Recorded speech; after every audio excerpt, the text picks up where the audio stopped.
ഇന്ന് നമുക്ക് സ്വാദിഷ്ടമായ ഒരു സദ്യ സ്പെഷ്യൽ കാബേജ് തോരൻ തയ്യാറാക്കാം. അതിനാവശ്യമുള്ള സാധനങ്ങളാണ് ഇവിടെ തയ്യാറാക്കി വച്ചിരിക്കുന്നത്.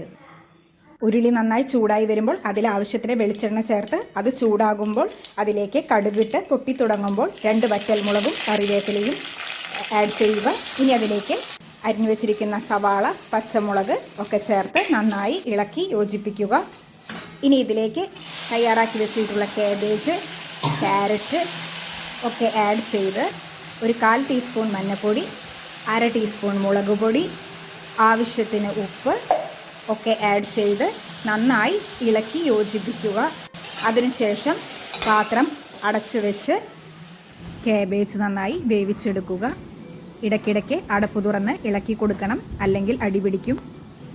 ആവശ്യത്തിന് വെന്തതിനു ശേഷം അതിലേക്ക് നാളികേരം ആഡ് ചെയ്യുക.